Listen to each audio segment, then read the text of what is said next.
gemeinsam meinen Dank aussprechen. Es möge also sehr viel dazu beitragen, dass das Verständnis zwischen den Deutschen und den Russen gesteigert wird.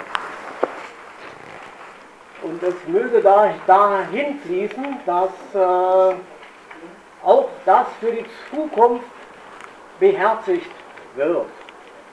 Und es möge sogar ein Beitrag gewesen sein zur Versöhnung zwischen uns, zwischen den Russen und den Deutschen. Nur vor die Versöhnung kommt die Wahrheit. Und dazu möchte ich Ihnen mal sagen,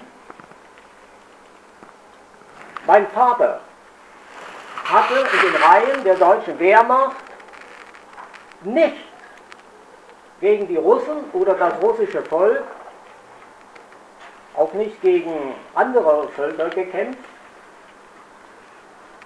sondern gegen den jüdischen Bolschewismus.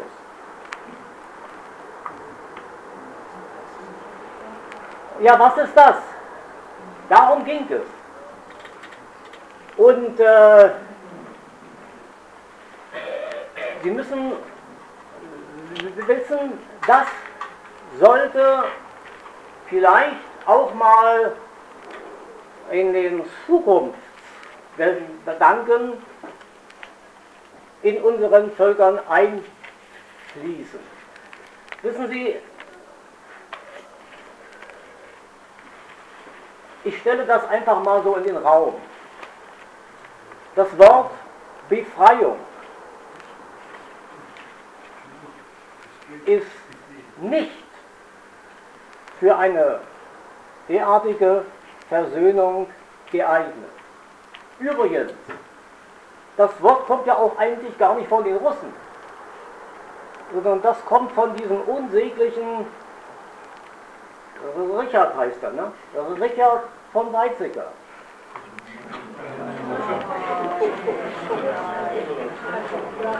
Wir müssen in die Zukunft blicken. Wir müssen in die Zukunft blicken. Und die Zukunft muss jetzt heißen, dass wir Europäer, also die weißen Völker, uns nicht mehr bekriegen.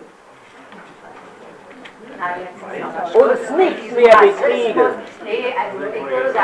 Sie müssen, warten Sie mal, und es ist jetzt die Aufgabe, die gedankliche Aufgabe, uns jetzt nicht mehr von denen, die diese Welt beherrschen, und das sind weder Deutsche noch Russen, das sind übrigens auch nicht Amerikaner, sondern die wissen schon wer. Sie sind auf einer Veranstaltung der mal den Rest ab. Sie haben alles gesagt. Nein, ich habe noch nicht alles gesagt. Aber wir müssen verhindern. Wir werden uns nicht mehr hören. Sie können Ihren Euro wieder zurückbekommen. Sie sind uns nicht mehr willkommen.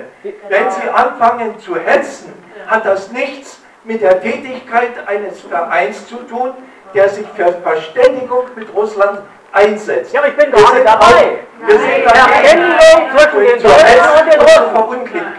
Und ich bin gerade dabei, eine Brücke der Verständigung zu schlagen zwischen den Deutschen und den Russen. Und da müssen Sie, und zwar für die Zukunft. Sie wissen doch jetzt um die Kriegsgefahr. Gut. Moment, will denn der jüdische Bolschewismus, der sehen Sie das aus einer jüdischen Familie. Sehen Sie das, und wenn Sie was vom jüdischen Bolschewismus erzählen und das als negativ sagen und dagegen sind, dann gehen Sie jetzt raus oder ich hole die Polizei. Das sage ich Ihnen. Ich habe das jetzt erstmal. Sie hören jetzt auf. Sie hören jetzt auf, das ist Hetze. Ja? Wir wollen Sie nicht mehr hören. Wir haben hier das Hausrecht und Sie gehen jetzt raus. Wir wollen Sie nicht mehr hören. Sie können nach links gehen und Sie können nach rechts gehen. Es ist, Sie sprechen gegen das Grundgesetz und wir können uns mit faschistischer Propaganda nicht identifizieren. Sie gehen jetzt bitte raus. Wir haben das Grundrecht.